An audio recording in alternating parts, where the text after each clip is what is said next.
नमस्ते दोस्तों, स्वागत है आपका आज की इस दिल छू लेने वाली कहानी में।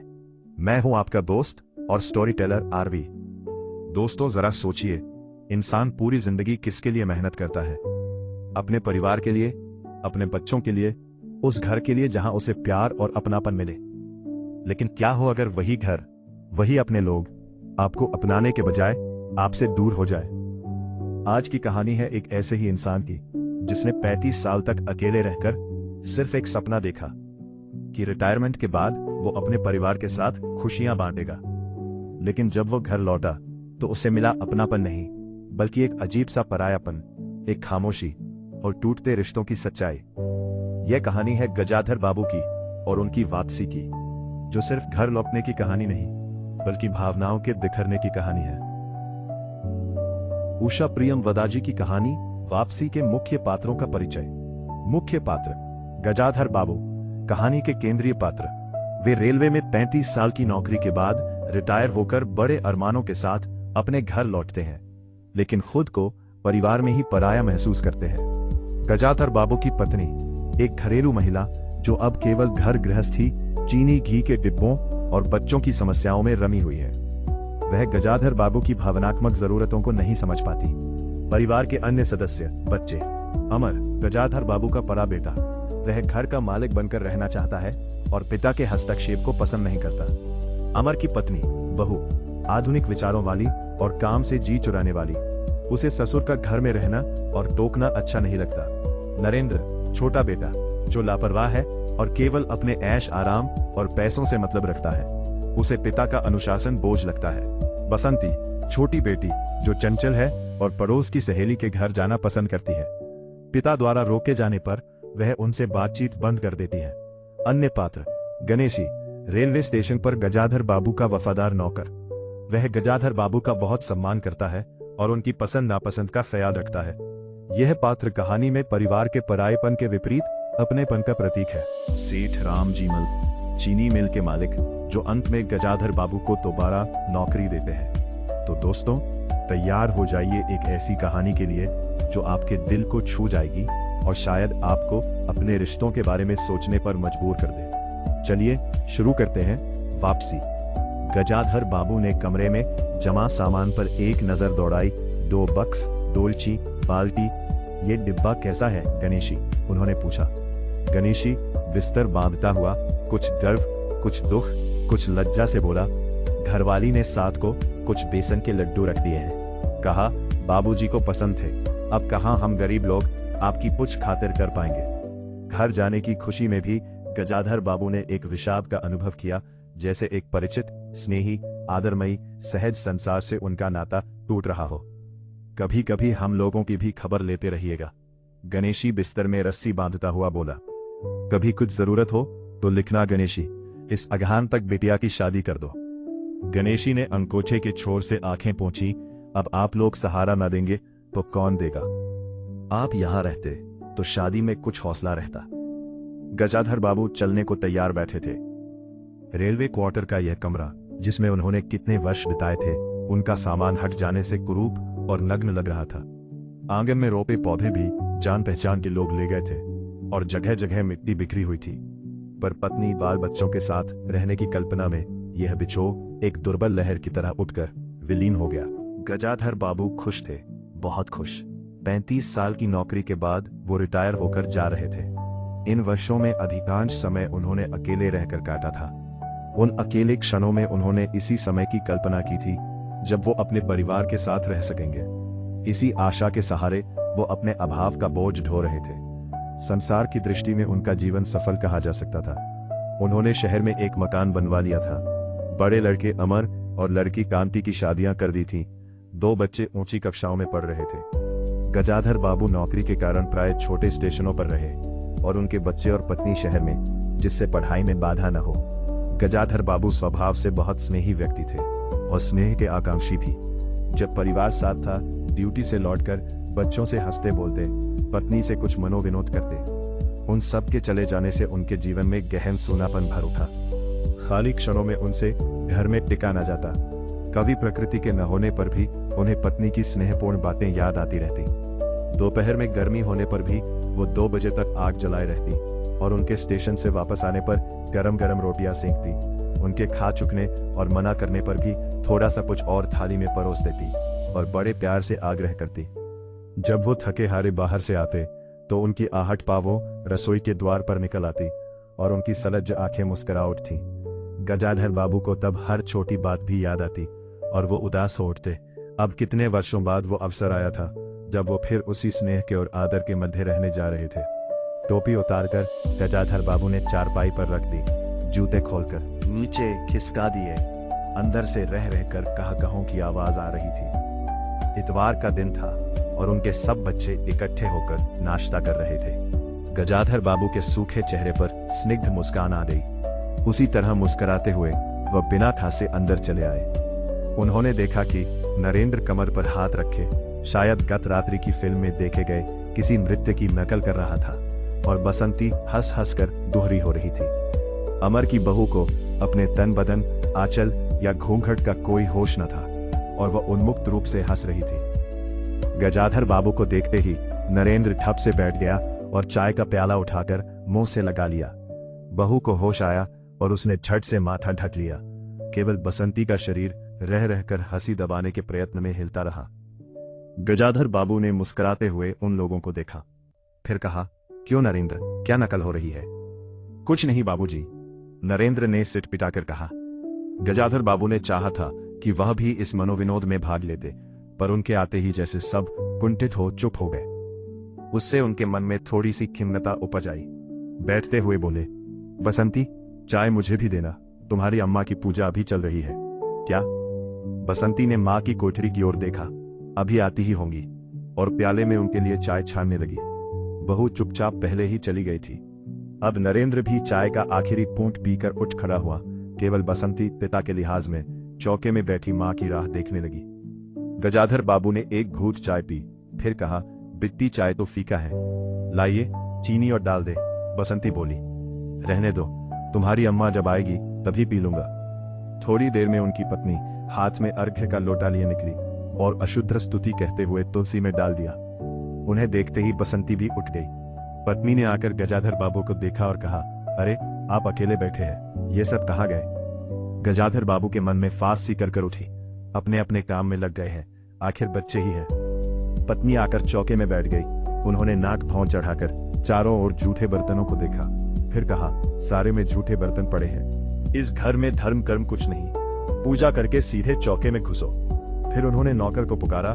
जब उत्तर ना मिला तो एक बार और उच्च स्वर में, फिर पति की ओर देखकर बोली, बहू ने भेजा होगा बाजार, और एक लंबी सांस लेकर चुप हो गई। गजाधर बाबू बैठकर चाय और नाश्ते का इंतजार करते रहे। उन्हें अचानक ही गणेशी की याद आ गई। रोज सुबह पैसेंजर आने से पहले वो गरम गरम पूरियां और जलेबी बनाता था। गजाधर बाबू जब तक उठकर तैयार होते उनके लिए जलेबियां और चाय लाकर रख देता था। चाय भी कितनी बढ़िया, कांच के गिलास में ऊपर तक भरी लबालब, पूरे 2.5 चम्मच चीनी और गाढ़ी मलाई। पैसेंजर भले ही रानीपुर लेट पहुंचे, गणेशी ने चाय पहुंचाने में कभी देर नहीं की। क्या मजाल कि कभी उससे कुछ कहना पड़े। पत्नी का शिकायत भरा स्वर सुन उनके विचारों में व्याघात पहुंचा। वो कह रही थी, सारा दिन इसी खिचखिच में निकल जाता है। इस गृहस्थी का धंधा पीटते पीटते उम्र बीत गई, कोई जरा हाथ भी नहीं बनाता। बहू क्या किया करती है? गजाधर बाबू ने पूछा। पड़ी रहती है। बसंती को तो फिर कहो कि कॉलेज जाना होता है। गजाधर बाबू ने जोश में आकर बसंती को आवाज दी।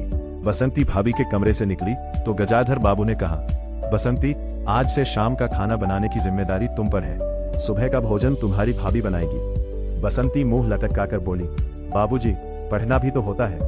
गजाधर बाबू ने प्यार से समझाया, तुम सुबह पढ़ लिया करो। तुम्हारी माँ बूढ़ी हुई, उनके शरीर में अब वो शक्ति नहीं बची है। तुम हो, तुम्हारी भाभी है, दोनों को मिलकर काम में हाथ बटाना चाहिए। बसंती चुप रही। उसके जाने के बाद उसकी माँ ने धीरे से कहा, पढ़ने का तो बहाना है, कभी जी ही नहीं लगता। लगे कैसे? शीला से ही फुर्सत नहीं, बड़े बड़े लड़के हैं उनके घर में, हर वक्त वहां घुसा रहना मुझे नहीं सुहाता। मना करूं तो सुनती नहीं। नाश्ता कर गजाधर बाबू बैठक में चले गए। घर छोटा था और ऐसी व्यवस्था हो चुकी थी कि उसमें गजाधर बाबू के रहने के लिए कोई स्थान न बचा था। जैसे किसी मेहमान के लिए कुछ अस्थायी प्रबंध कर दिया जाता है। उसी प्रकार बैठक में कुर्सियों को दीवार से सटाकर बीच में गजाधर बाबू के लिए पतली सी चारपाई डाल दी गई थी। गजाधर बाबू उस कमरे में पड़े पड़े कभी कभी अनायास ही इस अस्थायित्व का अनुभव करने लगते। उन्हें याद हो आती उन रेलगाड़ियों की जो आती और थोड़ी देर रुककर किसी और लक्ष्य की ओर चली जाती। घर छोटा होने के कारण बैठक में ही अब अपना प्रबंध किया था। उनकी पत्नी के पास अंदर एक छोटा कमरा अवश्य था, पर वो एक ओर अचारों के मर्तबान, दाल चावल के कनस्तर और घी के डिब्बों से घिरा था। दूसरी ओर पुरानी रजाइयां दरियों में लिपटी और रस्सी से बंधी रखी थीं। उसके पास एक बड़े से टीन के बक्स में घर भर के गर्म कपड़े थे। बीच में एक अलगनी बंधी हुई थी जिस पर प्राय बसंती के कपड़े लापरवाही से पड़े रहते थे। वह भरसक उस कमरे में नहीं जाते थे। घर का दूसरा कमरा अमर और उसकी बहू के पास था। तीसरा कमरा जो सामने की ओर था बैठक था। गजाधर बाबू के आने से पहले उसमें अमर की ससुराल से आया बेंत की 3 कुर्सियों का सेट पड़ा था। कुर्सियों पर नीली गद्दियां और बहू के हाथों के कड़े कुशन थे। जब कभी उनकी पत्नी को कोई लंबी शिकायत करनी होती तो अपनी चटाई बैठक में डाल पड़ जाती थी। वह एक दिन चटाई लेकर आ गई। गजाधर बाबू ने घर गृहस्थी की बातें छेड़ी। वह घर का रवैया देख रहे थे।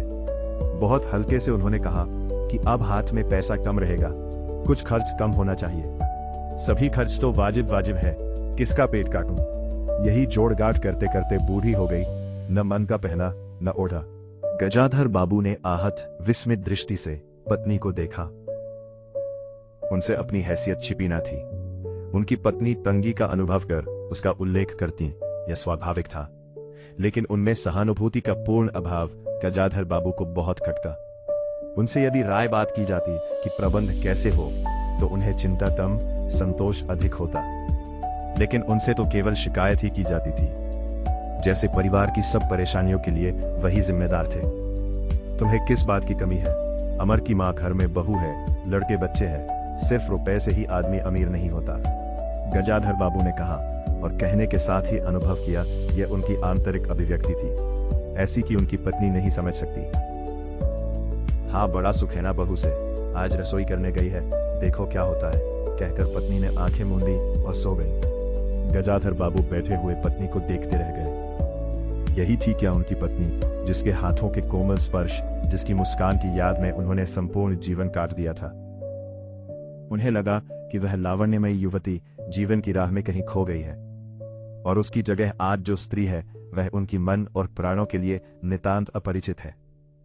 गाढ़ी नींद में डूबी उनकी पत्नी का भारी सा शरीर बहुत बेडौल और कुरूप लग रहा था। चेहरा श्रीहीन और रूखा था। गजाधर बाबू देर तक निस्संग दृष्टि से पत्नी को देखते रहे और फिर लेटकर छत की ओर ताकने लगे। अंदर कुछ गिरा और उनकी पत्नी हड़बड़ाकर उठ बैठी। लो, बिल्ली ने कुछ गिरा दिया शायद, और वो अंदर भागी। थोड़ी देर में लौटकर आई तो उनका मुंह फूला हुआ था। देखा बहू को, चौका खुला छोड़ आई। बिल्ली ने दाल की पतीली गिरा दी। सभी तो खाने को है, अब क्या खिलाऊंगी? वो सांस लेने को रुकी और बोली, एक तरकारी और 4 पराठे बनाने में सारा डिब्बा घी उड़ेल कर रख दिया। जरा सा दर्द नहीं है, कमाने वाला हाड़ तोड़े और यहाँ चीजें लुटे। मुझे तो मालूम था कि ये सब काम किसी के बस का नहीं है। गजाधर बाबू को लगा कि पत्नी कुछ और बोलेगी तो उनके कान झंझना उठेंगे। ओंठ भींच करवट लेकर उन्होंने पत्नी की ओर पीठ कर ली। रात का भोजन बसंती ने जानबूझकर ऐसा बनाया था कि कौर तक निगला न जा सके। गजाधर बाबू चुपचाप खाकर उड़ गए, पर नरेंद्र थाली सरकाकर उठ खड़ा हुआ और बोला, मैं ऐसा खाना नहीं खा सकता। बसंती तुनक कर बोली, तो ना खाओ, कौन तुम्हारी खुशामद करता है? तुमसे खाना बनाने को कहा किसने था? नरेंद्र चिल्लाया, बाबूजी ने। बाबूजी को बैठे बैठे यही सोचता है। बसंती को उठाकर मां ने नरेंद्र को मनाया और अपने हाथ से कुछ बनाकर खिलाया। गजाधर बाबू ने बाद में पत्नी से कहा, इतनी बड़ी लड़की हो गई और उसे खाना बनाने तक का शौर नहीं आया। अरे, आता तो सब कुछ है, करना नहीं चाहती, पत्नी ने उत्तर दिया। अगली शाम मां को रसोई में देख कपड़े बदलकर बसंती बाहर आई तो बैठक से गजाधर बाबू ने टोक दिया, कहाँ जा रही हो? बसंती ने कहा, पड़ोस में शीला के घर। कोई जरूरत नहीं है, अंदर जाकर पढ़ो। गजाधर बाबू ने कड़े स्वर में कहा। कुछ देर अनिश्चित खड़े रहकर बसंती अंदर चली गई। गजाधर बाबू शाम को रोज टहलने चले जाते थे। लौट कर आए तो पत्नी ने कहा, क्या कह दिया बसंती से? शाम से मुंह लपेटे पड़ी है, खाना भी नहीं खाया। गजाधर बाबू खिन्न हो आए। पत्नी की बात का उन्होंने कुछ उत्तर नहीं दिया। उन्होंने मन में निश्चय कर लिया कि बसंती की शादी जल्दी ही कर देनी है। उस दिन के बाद बसंती पिता से बची बची रहने लगी। जाना होता तो पिछवाड़े से जाती। गजाधर बाबू ने दो एक बार पत्नी से पूछा तो उत्तर मिला, रूठी हुई है। गजाधर बाबू को रोष हुआ। लड़की के इतने मिजाज, जाने को रोक दिया तो पिता से बोलेगी नहीं। फिर उनकी पत्नी ने ही सूचना दी कि अमर अलग रहने की सोच रहा है। क्यों? गजाधर बाबू ने चकित होकर पूछा। पत्नी ने साफ साफ उत्तर नहीं दिया। अमर और उसकी बहू की शिकायतें बहुत थीं। उनका कहना था कि गजाधर बाबू हमेशा बैठक में ही पड़े रहते हैं, कोई आने जाने वाला हो तो कहीं बिठाने की जगह नहीं। अमर को अब भी वो छोटा सा समझते थे और मौके बेमौके टोक देते थे। बहू को काम करना पड़ता था और सास जब तब फोहड़पन पर ताने देती रहती थी। हमारे आने से पहले भी कभी ऐसी बात हुई थी? गजाधर बाबू ने पूछा। पत्नी ने सिर हिलाकर बताया कि नहीं। पहले अमर घर का मालिक बनकर रहता था, बहू को कोई रोक टोक न थी। अमर के दोस्तों का प्राय यहीं अड्डा जमा रहता था और अंदर से नाश्ता चाय तैयार होकर जाता रहता था। बसंती को भी वही अच्छा लगता था। गजाधर बाबू ने बहुत धीरे से कहा, अमर से कहो जल्दबाजी की कोई जरूरत नहीं है। अगले दिन वह सुबह घूम कर लौटे तो उन्होंने पाया कि बैठक में उनकी चारपाई नहीं है। अंदर जाकर पूछने ही वाले थे कि उनकी दृष्टि रसोई के अंदर बैठी पत्नी पर पड़ी। उन्होंने यह कहने को मुंह खोला कि बहू कहाँ है, पर कुछ याद कर चुप हो गए। पत्नी की कोठरी में झांका तो अचार, रजाइयां और कनस्तरों के मध्य अपनी चारपाई लगी पाई। गजाधर बाबू ने कोट उतारा और कहीं टांगने को दीवार पर नजर दौड़ाई। फिर उसे मोड़कर अलगनी के कुछ कपड़े खिसकाकर एक किनारे टांग दिया। कुछ खाए बिना ही अपनी चारपाई पर लेट गए। कुछ भी हो, तन आखिरकार बूढ़ा ही था। सुबह शाम कुछ दूर टहलने अवश्य चले जाते, पर आते जाते थक उठते थे।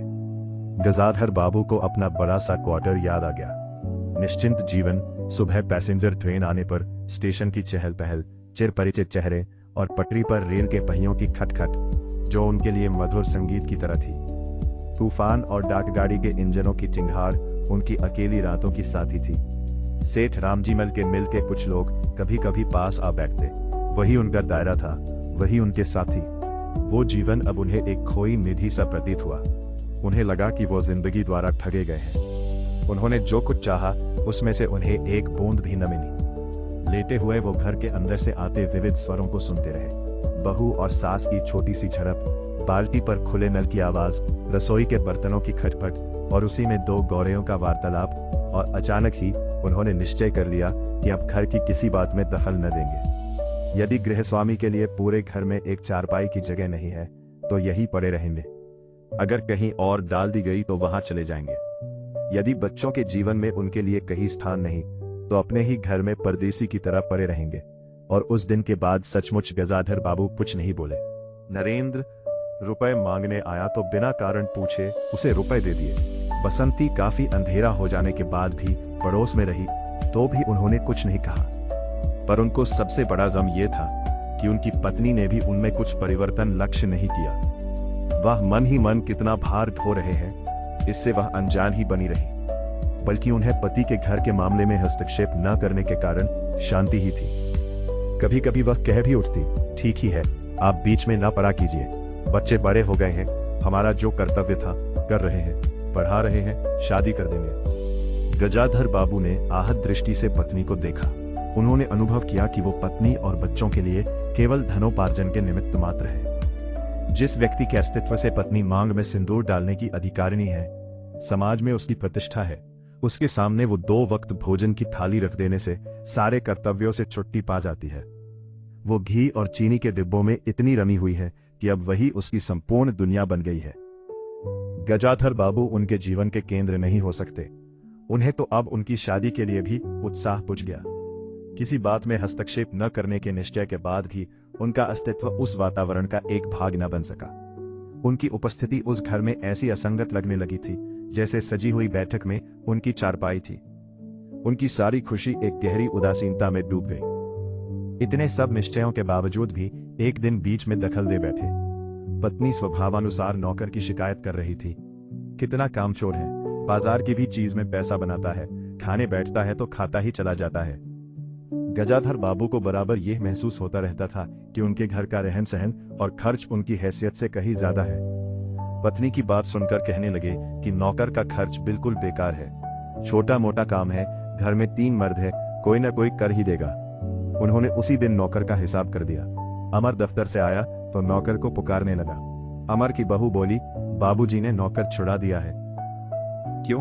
कहते हैं खर्च बहुत है। ये वार्तालाप बहुत सीधा सा था, पर जिस टोन में बहू बोली, गजाधर बाबू को खटक गया। उस दिन जी भारी होने के कारण गजाधर बाबू टहलने नहीं गए थे। आलस्य में उठकर बत्ती भी नहीं जलाई थी। इस बात से बेखबर नरेंद्र मां से कहने लगा, अम्मा, तुम बाबूजी से कहती क्यों नहीं? बैठे बिठाए कुछ नहीं तो नौकर ही छुड़ा दिया। अगर बाबूजी ये समझे कि मैं साइकिल पर गेहूं रख आटा पिसाने जाऊंगा तो मुझसे ये नहीं होगा। हाँ अम्मा, बसंती का स्वर था। मैं कॉलेज भी जाऊं और लौटकर घर में झाड़ू भी लगाऊं, ये मेरे बस की बात नहीं है। बूढ़े आदमी है, अमर भुनभुनाया। चुपचाप पड़े रहे, हर चीज में दखल क्यों देते हैं? पत्नी ने बड़े व्यंग्य से कहा। और कुछ नहीं सूझा तो तुम्हारी बहू को ही चौके में भेज दिया। वह गई तो 15 दिन का राशन 5 दिन में बनाकर रख दिया। बहू कुछ कहे इससे पहले वह चौके में घुस गई। कुछ देर में अपनी कोठरी में आई और बिजली जलाई तो गजाधर बाबू को लेटे देख बड़ी सिकपिटाई। गजाधर बाबू की मुख मुद्रा से वह उनमें भावों का अनुमान नहीं लगा सकी। वह चुप आंखें बंद किए लेटे रहे। गजाधर बाबू चिट्ठी हाथ में लिए अंदर आए और पत्नी को पुकारा। वह भीगे हाथ लिए निकली और आंचल से पहुंचती हुई पास आ खड़ी हुई। गजाधर बाबू ने बिना किसी भूमिका के कहा, मुझे सेठ रामजी मल की चीनी मिल में नौकरी मिल गई है। खाली बैठे रहने से तो 4 पैसे घर में आएंगे, वही अच्छा है। उन्होंने तो पहले ही कहा था, मैंने ही मना कर दिया था। फिर कुछ रुक कर जैसे बुझी हुई आग में एक चिंगारी चमक उठे। उन्होंने धीमे स्वर में कहा, मैंने सोचा था कि बरसों तुम सबसे अलग रहने के बाद अवकाश पाकर परिवार के साथ रहूंगा। खैर, परसों जाना है, तुम भी चलोगी? मैं, पत्नी ने सक पकाकर कहा, मैं चलूंगी तो यहाँ का क्या होगा? इतनी बड़ी गृहस्थी, फिर सयानी लड़की। बात बीच में काटकर गजाधर बाबू ने हताश स्वर में कहा, ठीक है, तुम यही रहो, मैंने तो ऐसे ही कहा था। और गहरे मौन में डूब गए। नरेंद्र ने बड़ी तत्परता से बिस्तर बांधा और रिक्शा बुला लाया। गजाधर बाबू का टीन का बक्स और पतला सा बिस्तर उस पर रख दिया गया। नाश्ते के लिए लड्डू और मठरी की दलिया हाथ में लिए गजाधर बाबू रिक्शे पर बैठ गए। एक दृष्टि उन्होंने अपने परिवार पर डाली, फिर दूसरी ओर देखने लगे और रिक्शा चल पड़ा। उनके जाने के बाद सब अंदर लौट आए। बहू ने अमर से पूछा, सिनेमा ले चलिएगा ना? बसंती ने उछलकर कहा, भैया हमें भी। गजाधर बाबू की पत्नी सीधे चौके में चली गई। बची हुई मठियों को कटोरदान में रखकर अपने कमरे में लाई और कनस्तरों के पास रख दिया। फिर बाहर आकर कहा, अरे नरेंद्र, बाबूजी की चारपाई कमरे से निकाल दे, उसमें चलने तक की जगह नहीं है।